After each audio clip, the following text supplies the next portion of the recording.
आतंकी हमलों में शहीद हुए जवानों के प्रति शोक संवेदना। माननीय सदस्यगण, विगत कुछ माह के दौरान आतंकी हमलों में कई जवान शहीद हुए हैं तथा आम नागरिक भी घायल हुए हैं। इनमें से अधिकांश घटनाएं जम्मू कश्मीर में हुई हैं।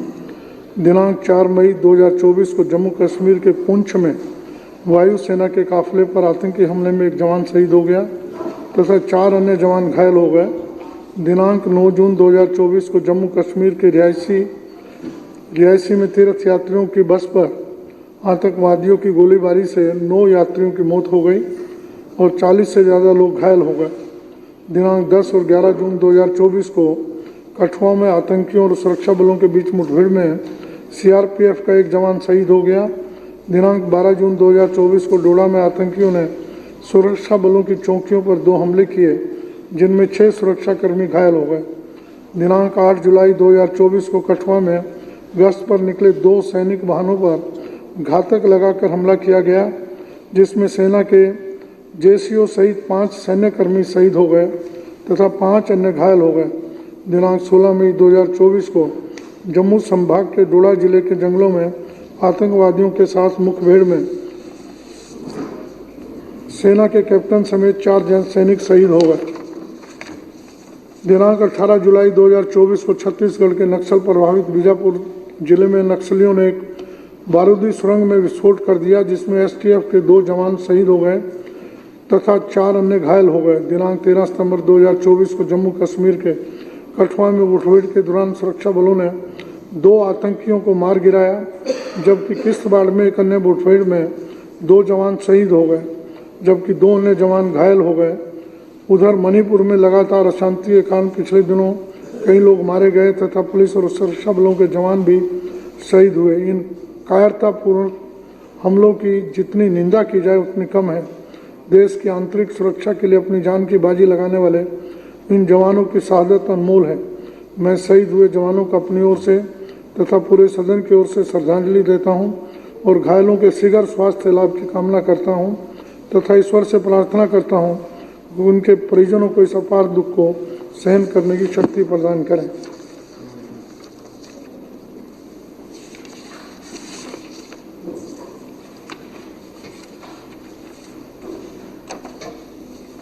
माननीय सदस्यगण, जैसा कि आपको विदित है कि दिनांक 12 सितंबर 2024 को वरिष्ठ राजनेता और सीपीएम के महासचिव श्री सीताराम येचुरी जी का दिल्ली में निधन हो गया। वे 72 वर्ष के थे और काफ़ी दिनों से बीमार थे।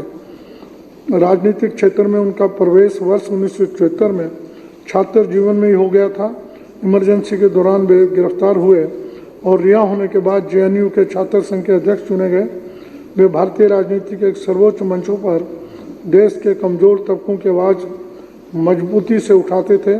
5 भाषाओं के ज्ञाता, कई पुस्तकों के लेखक और टेनिस के अच्छे खिलाड़ी थे। येचुरी जी बहुमुखी प्रतिभा के धनी थे। उनके निधन से भारतीय राजनीति को अपूरणीय क्षति हुई है। मैं अपनी ओर से तथा पूरे सदन की ओर से श्री सीताराम येचुरी के निधन पर हार्दिक शोक संवेदना प्रकट करता हूं और ईश्वर से प्रार्थना करता हूं कि उनके परिजनों को इस दुख को सहन करने की शक्ति प्रदान करें। पिछले कुछ माह के दौरान विभिन्न आकस्मिक दुर्घटनाओं के कारण कई व्यक्तियों को अपनी जान गंवानी पड़ी है। दिनांक 12 जून 2024 को कुवैत के दक्षिणी अहमदी प्रांत के मंगाफ क्षेत्र में श्रमिकों की 6 मंजिला आवासीय इमारत में आग लगने से 45 भारतीयों समेत 49 लोगों की मौत हो गई तथा 30 भारतीय घायल हो गए। जिस समय हादसा हुआ उस समय ज़्यादातर श्रमिक सो रहे थे। सोते समय धुएं से दम घुटने के कारण उनकी मौत हो गई। दिनांक 17 जून 2024 को उत्तर बंगाल के न्यू जलपाईगुड़ी स्टेशन से 30 किलोमीटर दूर रंगापानी स्टेशन के पास मालगाड़ी की टक्कर के बाद कंचनजंगा एक्सप्रेस के 2 डिब्बे पटरी से उतर गए। भिड़ंत इतनी तेज थी कि कंचनजंगा के पीछे के 3 डिब्बे बुरी तरह क्षतिग्रस्त हो गए। हादसे में 10 लोगों की मौत हो गई तथा 41 लोग घायल हो गए। दिनांक 2 जुलाई 2024 को हाथरस में सत्संग में भगदड़ से 120 लोगों की मौत हो गई तथा 100 से ज़्यादा लोग घायल हो गए। दिनांक 18 जुलाई 2024 को उत्तर प्रदेश के गोंडा जिले में चंडीगढ़ डिब्रूगढ़ एक्सप्रेस के 8 डिब्बे पटरी से उतर गए। इस दुर्घटना में 2 लोगों की मौत हो गई तथा 34 लोग घायल हो गए। केरल के वायनाड जिले में भी दिनांक 23 जुलाई 2024 को भारी बारिश के कारण कई जगह लैंडस्लाइड होने से 400 लोगों की मौत होने का अनुमान है तथा उस समय 170 लोग लापता हो गए। दिनांक 27 जुलाई 2024 को दिल्ली के ओल्ड राजेंद्र नगर में स्थित कोचिंग सेंटर के बेसमेंट में अचानक पानी भरने से 3 छात्रों की मौत हो गई। मैं इन सभी हादसों के मृतकों को अपनी ओर से तथा पूरे सदन की ओर से श्रद्धांजलि देता हूं और घायलों के शीघ्र स्वास्थ्य लाभ की कामना करता हूं तथा ईश्वर से प्रार्थना करता हूं कि उनके परिजनों को इस अपार दुख को सहन करने की शक्ति प्रदान करें। अब दिवंगत आत्माओं की शांति के लिए सदन द्वारा 2 मिनट का मौन धारण किया जाएगा।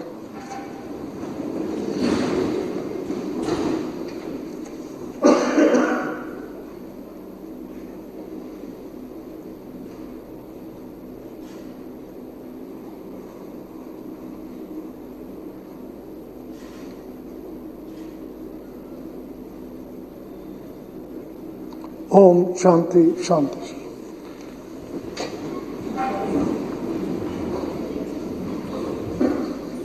माननीय सदस्यगण, मैं आप सभी का 7वें विधानसभा के 5वें सत्र के दूसरे भाग में हार्दिक स्वागत करता हूं।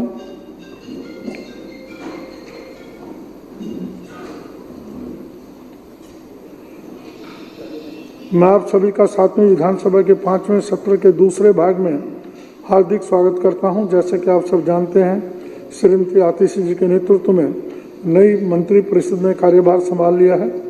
मैं माननीय मुख्यमंत्री श्रीमती आतिशी जी का और उनके मंत्रिमंडल को बहुत बहुत शुभकामनाएं देता हूं और आशा करता हूं कि वे दिल्ली की जनता को बहुत अच्छा शासन देंगे और आम जनता की भलाई के ये कार्य करने में सफल होंगे। साथ ही मैं विजेंद्र गुप्ता जी को प्रतिपक्ष का नेता नियुक्त किए जाने पर बधाई देता हूं और आशा करता हूं कि वे और उनकी पार्टी के सदस्य रचनात्मक विपक्ष के रूप कार्य करेंगे और दिल्ली की जनता के हित में सदन को सुचारू रूप से चलने देंगे। इसी के साथ नए सेक्रेटरी रंजीत सिंह जी ने पदभार संभाला है, उनको भी बधाई देता हूं। गत आम चुनाव में लोकसभा सदस्य निर्वाचित होने के फलस्वरूप पूर्व नेता प्रतिपक्ष श्री राम सिंह बिधूड़ी ने दिनांक 18 जून 2024 से इस सदन से अपना त्यागपत्र दे दिया है। इसके अलावा श्री राजेंद्र पाल गौतम ने भी इस सदन से अपना त्यागपत्र दे दिया है, जिसे मैंने दिनांक 22 नवंबर 2024 को स्वीकार कर लिया है। मैं आपको यह भी सूचित करना चाहता हूं कि श्री राजकुमार आनंद और श्री करतार सिंह तंवर को संविधान की 10वीं अनुसूची के प्रावधानों के तहत क्रम से दिनांक 6 मई 2024 और 10 जुलाई 2024 से इस सदन के सदस्य के रूप में योग्य घोषित कर दिया गया है। इन सभी खाली सीटों का नोटिफिकेशन कर दिया गया है और चुनाव आयोग को सूचित कर दिया गया है। माननीय सदस्यगण, मुझे श्री विजेंद्र गुप्ता, माननीय नेता प्रतिपक्ष तथा विपक्ष के अन्य सदस्यों से नियम 55 के अंतर्गत अल्पकालिक चर्चा, नियम 54 के अंतर्गत ध्यानाकर्षण की सूचना प्राप्त हुई है। श्री विजेंद्र गुप्ता ने नियम 59 के अंतर्गत कार्यस्थगन प्रस्ताव की सूचना भी दी है। मैं पिछले सत्र के दौरान भी व्यवस्था दे चुका हूं कि कार्यसूची में सूचीबद्ध विषयों के अलावा किसी अन्य विषय को चर्चा के लिए नहीं लिया जाएगा।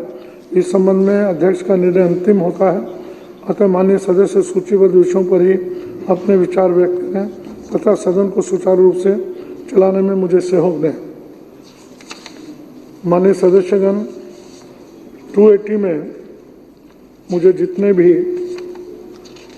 माननीय सदस्यों के नोटिस प्राप्त हुए थे, समय के अभाव में उन सबको पढ़ा हुआ। हाँ, कोई बात नहीं, ये व्यवस्था मैं दे रहा हूँ। और भी आए हुए, और भी आए। मैं 280 में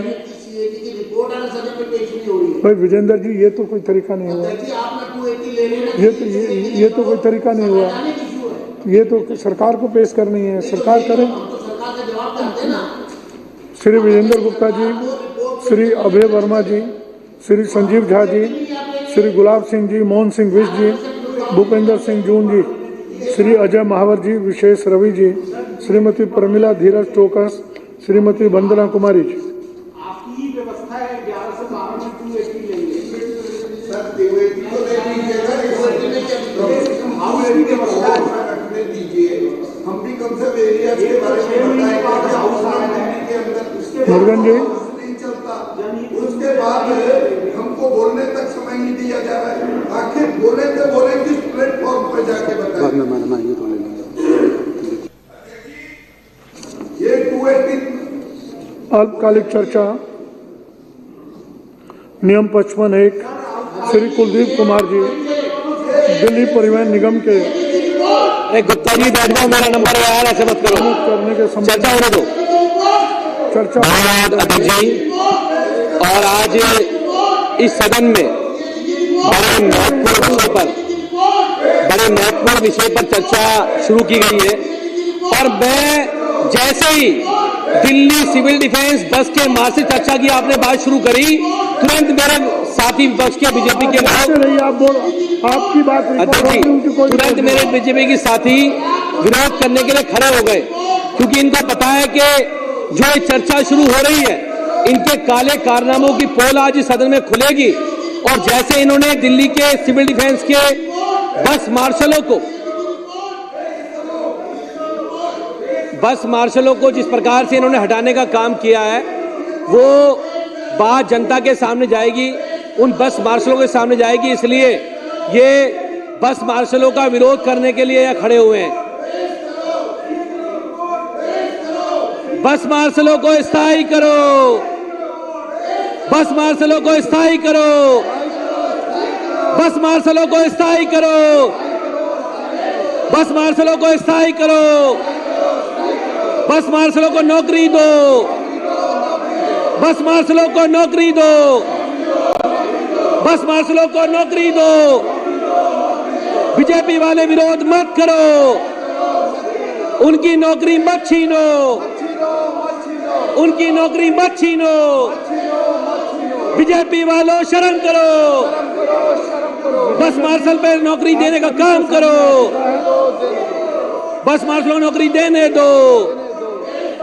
बीजेपी वालों शर्म करो, बीजेपी वाले शर्म करो, बस मार्शलों को नौकरी दो, बस मार्शलों को नौकरी दो, बस मार्शलों को नौकरी दो।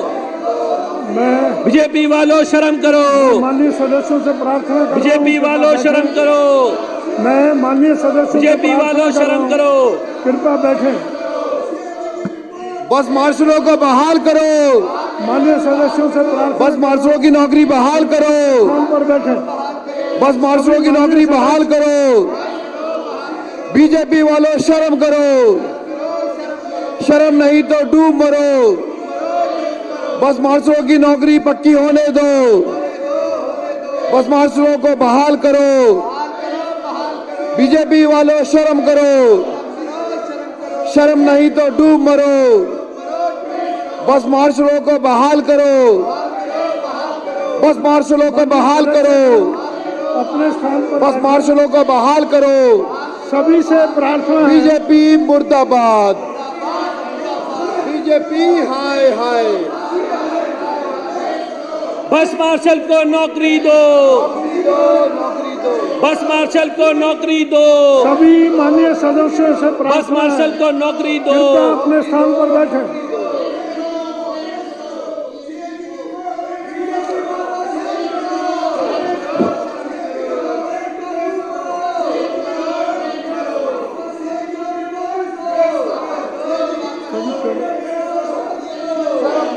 सदन की कार्रवाई 15 मिनट के लिए स्थगित की जाती है।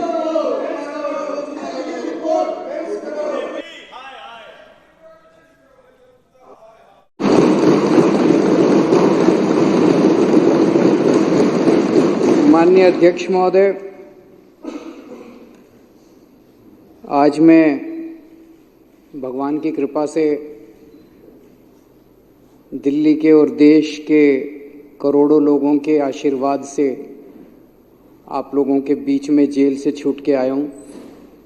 उन सब लोगों का मैं तहे दिल से शुक्रिया अदा करता हूँ, भगवान का शुक्रिया अदा करता हूँ। मैं हमेशा कहता हूँ, मैं जानता हूँ मेरे विपक्ष के साथी मुझे यहाँ देख के, मनीष सिसोदिया के देख के दुखी तो हो रहे होंगे,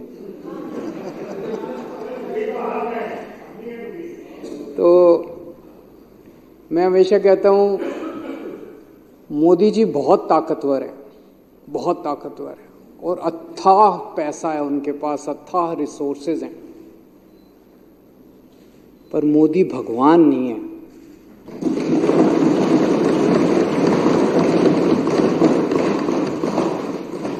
और भगवान तो है इस दुनिया में, कोई तो शक्ति है, कोई उसे भगवान कहता है, कोई उसे अल्लाह कहता है, कोई कुछ कहता है, कोई तो शक्ति है, वो हमारे साथ है। मैं माननीय सुप्रीम कोर्ट का शुक्रिया अदा करना चाहता हूं। आज हमारे देश के अंदर न्याय व्यवस्था तो है।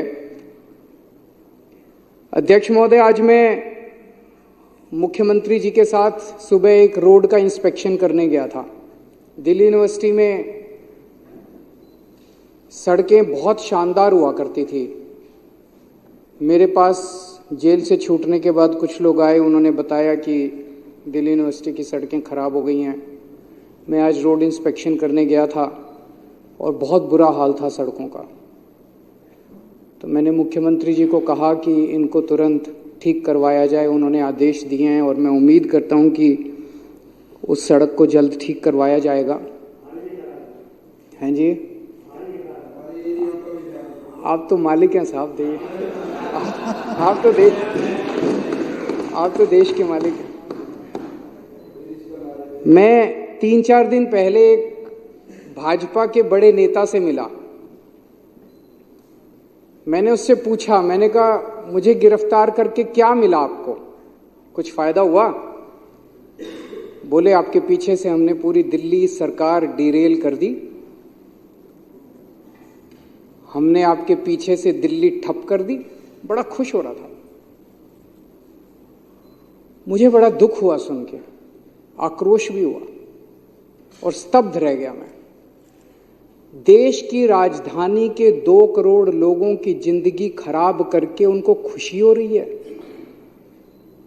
ऐसी कैसी पार्टी हो सकती है, ऐसे कैसे नेता हो सकते हैं जो दिल्ली ठप करके, दिल्ली के 2 करोड़ लोगों की जिंदगी खराब करके, परेशान करके, और वो खुश हो रहे हैं?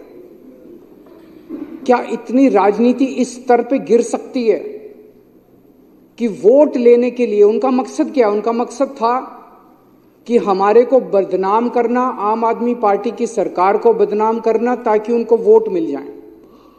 नॉर्मल वो देख चुके 3 चुनाव से लगातार, 3 क्या, ये तो 25-27 साल से, 97 से बाहर हैं, तो 23 और 4 27 साल से वनवास है। 27 साल से इनको दिल्ली की जनता वोट नहीं दे रही। अब ये दिल्ली की जनता को परेशान करके वोट लेना चाहते हैं। अरे आपके पास तो केंद्र सरकार है यार, केंद्र सरकार के पास अथाह पैसा है। केजरीवाल 500 मोहल्ला क्लिनिक बनाता है, आप 5000 मोहल्ला क्लिनिक बनाओ ना दिल्ली में, कौन मना कर रहा है? ये मनीष सिसोदिया ने 700 स्कूल बनाए, आप 7000 स्कूल बनाओ ना दिल्ली में, कोई हमको पूछेगा ही नहीं। आज 500 मोहल्ला क्लिनिक अगर मैंने बनाए, आप उन 500 मोहल्ला क्लिनिक की दवाइयां बंद करके केजरीवाल को बदनाम करके वोट लेना चाहते हो, ये गलत बात है। ये जनता भी देख रही है, सब साफ हो जाता है जनता के सामने। आपको लगता है आप ही होशियार हो, जनता बड़ी सियानी है, जनता देखती है, जनता चुप रहती है। वोट वाले दिन जब बटन दबाने जाती है तब जनता अपना गुस्सा जाए। 1 मिनट भाई साहब, मैंने बीच में नहीं बोला जब आप लोग बोल रहे थे, अब आप भी जरा सुन लीजिए, फिर उसके बाद आप बोल लेना।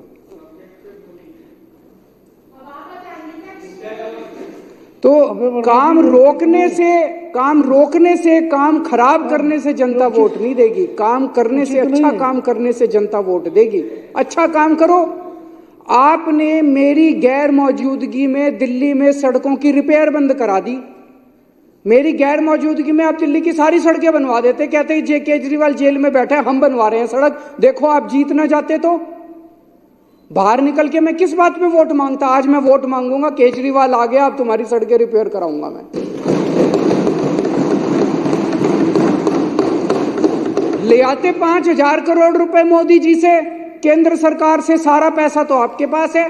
5,000 करोड़ रुपए में नई नई सड़कें बनवा देते, सारी एमसीडी की सड़कें रिपेयर करा देते, सारी दिल्ली सरकार की रिपेयर करा देते, हमारे पास कुछ काम ही नहीं बचता, आप ही आप होते। लेकिन आपकी तो पूरी की पूरी मेंटालिटी नेगेटिव है। इसके काम रोको, इसको ईडी भेज दो, इसको सीबीआई भेज दो, इसको जेल भेज दो। अरे कभी कभी थोड़ा भगवान के सामने बैठ के हाथ जोड़ के शांति से भी सोचा करो। हमें बस इन्होंने बस मार्शल लटा दिए मेरे पीछे से, बताओ कोई अच्छी काम करा? वो बस मार्शल आते हैं, बेचारे गरीब परिवारों से आते हैं। बस मार्शल की नौकरी कौन करता है? कोई अमीर आदमी, आपके बच्चे तो करते नहीं बस मार्शल की नौकरी। वो तो बेचारे गांव के, हमारे दिल्ली देहात के बच्चे जो हैं, गरीबों के बच्चे हैं, वही करते हैं बस मार्शल की नौकरी। और बसों में जाके देखो, महिलाएं जो इतने गुणगान किया करती थी कि अब हमारे को सुरक्षा महसूस होती है, अब वो फिर से उसी हालत में हो गई महिलाएं। बुजुर्गों की पेंशन बंद कर दी। उनके दिल से, उनकी आत्मा से आपके लिए क्या निकलेगा? बद्दुआ ही निकलेगी, बद्दुआ ही निकलेगी। अब केजरीवाल जब उनकी पेंशन चालू कराएगा, हमारे लिए आशीर्वाद निकलेगा। तीर्थ यात्रा बंद कर दी, बताओ, तीर्थ यात्रा बंद कर दी। हम बुजुर्गों को रामेश्वरम ले जाते थे, पुरी ले जाते थे, शिरडी बाबा ले जाते थे, हरिद्वार ऋषिकेश ले जाते थे, वैष्णो देवी ले जाते थे, कितनी जगह ले जाते थे। उनकी तीर्थ यात्रा बंद कर दी आप लोगों ने। यार आप खुद भी होके आओ थोड़ा तीर्थ यात्रा, थोड़ी मन को शांति। मेरी अध्यक्ष महोदय से निवेदन है, विपक्ष के साथियों के लिए तीर्थ यात्रा का आयोजन करें। उनको थोड़ी, अभी जैसे सौरभ बता रहा था, पेड़ काट दिए हमारे पीछे से। मैं जब जेल गया, इन्होंने पीछे से पेड़ काट दिए, बताओ दिल्ली के प्रदूषण। तो दिल्ली की जनता के मन में दो चीजें हैं, दो बातें हैं। एक, केजरीवाल कट्टर ईमानदार है, केजरीवाल कुछ भी हो सकता है, बेईमान नहीं हो सकता। और दूसरा, केजरीवाल काम करता है, जनता के लिए काम करता है। ये दो बातें दिल्ली की जनता के मन में हैं। ये उन दोनों बातों पे चोट करना चाहते थे। ये केजरीवाल को बेईमान साबित करना चाहते थे और ये दिखाना चाहते थे भाई केजरीवाल के सारे काम ठप हो गए। उन दोनों बातों पे चोट किया। फर्जी केस कर दिया मेरे ऊपर, केस करके मनीष को जेल में डाल दिया, सतिंदर जैन को जेल में डाल दिया, मेरे को जेल में डाल दिया, संजय सिंह को जेल में डाल दिया, विभव को जेल में डाल दिया, विजय नायर को जेल में डाल, सबको जेल में डाल दिया। मैं आज चैलेंज करता हूं, 5 सबसे बड़े नेताओं को जेल में डालने के बाद भी आज हमारी पार्टी मजबूती के साथ खड़ी है। मैं चैलेंज करता हूं, तुम्हारी पार्टी के 2 लोगों को जेल में डाल दो, तुम्हारी पार्टी ना टूट जाए।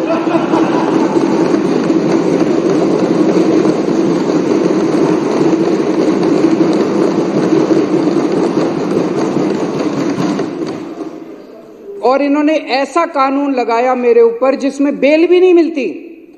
ऐसा कानून, इतना सख्त कानून लगाया, बेल भी नहीं। उसके बावजूद माननीय सुप्रीम कोर्ट ने मुझे बेल दे दी, मनीष सिसोदिया जी को बेल दे दी और आज हम यहां बैठे हैं। जब मैं जेल से निकला, मैंने इस्तीफा दे दिया। किसी ने मांगा नहीं था, मैंने खुद ब खुद इस्तीफा दे दिया। और मैंने दिल्ली की जनता को बोला है, अगर आपको लगता है केजरीवाल ईमानदार है तो मेरे को वोट देना, वरना वोट मत देना। मैं दिल्ली में घूम रहा हूं अध्यक्ष महोदय, एक बच्चा, एक आदमी, इनके कट्टर बीजेपी वाले, आरएसएस वाले भी ये नहीं कहते कि केजरीवाल बेईमान है, कोई नहीं कहता। तो इनके सारे हथकंडे फेल हो गए केजरीवाल को बेईमान साबित करने के लिए। दूसरा, ये साबित करना चाहते थे केजरीवाल के काम ठप हो गए। मैं दिल्ली की जनता को कहना चाहता हूं, आपका बेटा आ गया, आपका भाई आ गया। इन्होंने जितने काम ठप करे हैं, सारे काम दोबारा शुरू कराऊंगा, एक एक काम शुरू कराऊंगा। जो करना पड़ेगा वो करूंगा, जैसे करना पड़ेगा करूंगा। दिल्ली की जनता को परेशान नहीं होने दूंगा, मैं काम ठप नहीं होने दूंगा।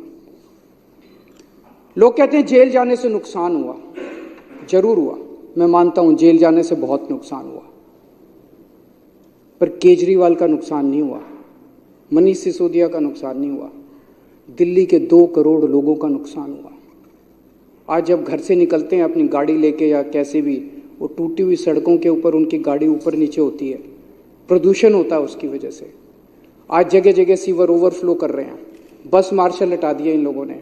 दवाइयां, मैं बात कर रहा था, टेस्ट बंद कर दिए। बताओ, अस्पतालों में टेस्ट बंद कर दिए यार, तुम लोगों ने दवाइयां बंद कर दी अस्पतालों के अंदर। ये सब ठीक नहीं है, ये सब ठीक नहीं है, अच्छी बात नहीं है। थोड़ा भगवान से डरो। अभिमान, किस रावण का भी अभिमान नहीं टिका था। मैंने अंदर गीता और रामायण बहुत पढ़ी और उसी का मैं आपसे हाथ जोड़ के पूरी विनम्रता से कह रहा हूं, अभिमान मत करो, अहंकार मत करो। अहंकार टिकता नहीं है, किसी का नहीं टिकता। इतिहास में किसी का अहंकार नहीं टिका। आप भी थोड़ा भगवान से डरो।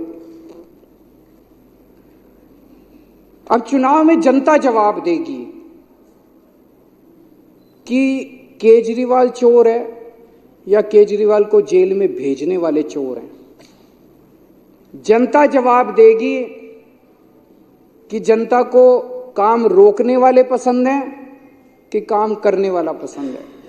और अध्यक्ष महोदय, जब इतिहास लिखा जाएगा तब ये लिखा जाएगा कि एक मनीष सिसोदिया था जिसने दिल्ली के स्कूल बंद करे, उसको जेल में डाल दिया। जिसने दिल्ली के स्कूल चालू करे और स्कूल अच्छे करे, उसको जेल में डाल दिया। एक सतिंदर जैन था जिसने दिल्ली वालों की बिजली मुफ्त करी, दिल्ली वालों के लिए मोहल्ला क्लिनिक बनाए, दवाइयां मुफ्त करी, उसको जेल में डाल दिया, उसके काम रोक दिए। और एक बीजेपी थी जिन्होंने सारे काम रोक दिए। जब इतिहास लिखा जाएगा तो बीजेपी के भी कारनामे लिखे जाएंगे, मनीष सिसोदिया के भी, अरविंद केजरीवाल के भी और सत्येंद्र जी।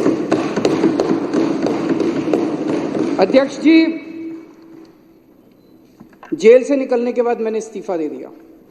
मुझे इस्तीफा देने की कोई जरूरत नहीं थी। किसी ने, इन्होंने भी नहीं मांगा था मेरा इस्तीफा। इन्होंने तो पोस्टर लगाए थे इस्तीफा दो। मैंने जब दे दिया तो इनको ये समझ नहीं आया उन पोस्टरों का क्या करें। अब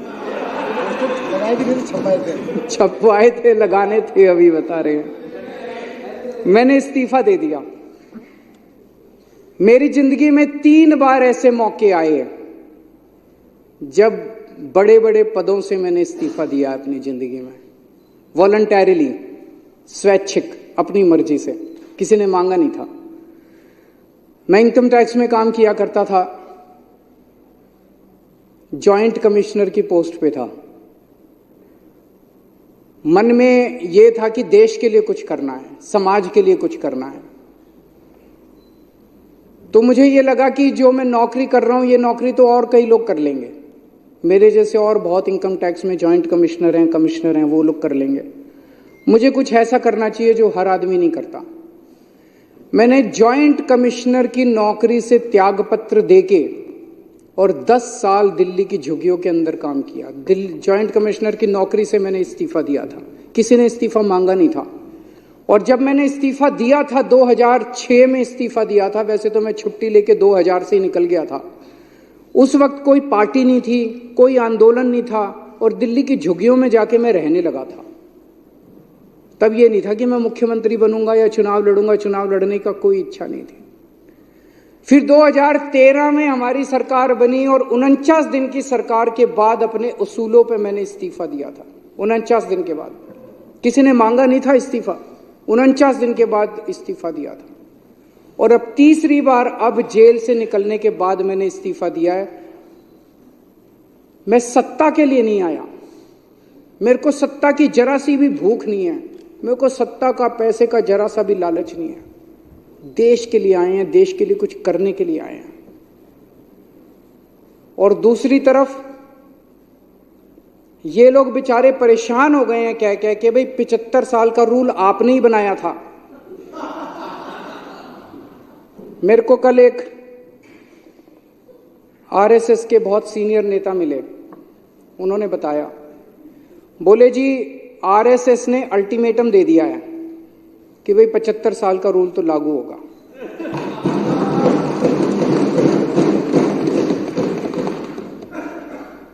लेकिन वो मान नहीं रहे, कह रहे हैं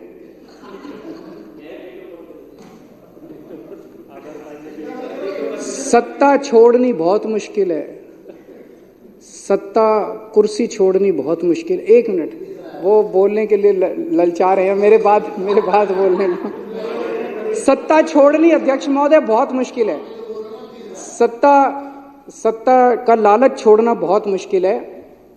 खुद ही रूल बनाया, उस रूल के तहत सबसे पहले आडवाणी जी का इस्तीफा लिया, मुरली मनोहर जोशी जी का इस्तीफा लिया, सुमित्रा महाजन जी का इस्तीफा लिया, बीसी खंडूरी जी का इस्तीफा लिया, कलराज मिश्र का इस्तीफा लिया, आनंदीबेन पटेल का इस्तीफा लिया, शांता कुमार जी का इस्तीफा लिया, करिया मुंडा जी का इस्तीफा लिया, हुकुमदेव नारायण जी का इस्तीफा लिया, नजमा हेतुल्ला जी का इस्तीफा लिया, भगत सिंह कोश्यारी जी का इस्तीफा, और भी बहुत है, मेरे पास तो थोड़े ही नाम है। उन सब का इस्तीफा लेने के बाद जब अपना नंबर आया तो कहते हैं ये कानून मेरे पे लागू नहीं होगा। ये तो ठीक नहीं है। सबके लिए बराबर कानून होना चाहिए, नहीं होना चाहिए? मैं ये सोच रहा था कल को कोई अफसर 60 साल की उम्र होने के बाद कहे मैं तो नहीं रिटायर होता जी, कल को कोई सुप्रीम कोर्ट का जज 65 साल की उम्र होने के बाद कहे जी मैं तो रिटायर नहीं होता। व्यवस्था ही खराब हो जाएगी। ऐसी व्यवस्था कैसे चलेगी? अगर आपने अपने अंदर एक रूल बनाया, कानून बनाया भी 75 साल में सारे रिटायर होंगे तो सारे रिटायर होंगे, उसमें सारे आते हैं, उसमें तो सत्ता का लालच जो है, कुर्सी से चिपके रहने का जो कहते थे परिवार नहीं है, किसके लिए पता नहीं, किसके लिए इतना लालच है उसका। तो आज आरएसएस के कार्यकर्ता घर घर में जब जाते हैं तो लोग उनसे पूछते हैं कि भाई 75 साल का रूल उनके ऊपर क्यों नहीं लागू होगा, जब सबके ऊपर लागू हो रहा है। तो मुझे ये लगता है कि जब आदमी किसी बड़े पद पे बैठे तो उसे निस्वार्थ भाव से समाज की सेवा करनी चाहिए। पद रहे ना रहे इसकी चिंता बिल्कुल नहीं करनी चाहिए। अंत में अध्यक्ष महोदय, मैं फिर से यही कहना चाहूँगा, हमारी दिल्ली बहुत खूबसूरत है, हमारे दिल्ली वाले दिल वाले हैं। हमें सबको 2-2.5 करोड़ लोगों को मिलके दिल्ली बनानी है। इसमें हर हिंदू, मुस्लिम, सिख, ईसाई सबको मिलके दिल्ली बनानी है। इसमें ब्राह्मण, यादव, जाटव, दलित, बनिए सबको मिलके बनानी है। इसमें बीजेपी वाले, कांग्रेस वाले, आम आदमी पार्टी, हम सबको मिलके बनानी है। इसमें ये काम रोकना, काम बंद करना, ये अच्छी बात नहीं है। मैं अपने सभी विपक्ष के साथियों से भी निवेदन करता हूं कि चुनाव के टाइम में चुनाव लड़ेंगे, चुनाव के बाद हमें सबको मिलके काम करना है। थैंक यू अध्यक्ष।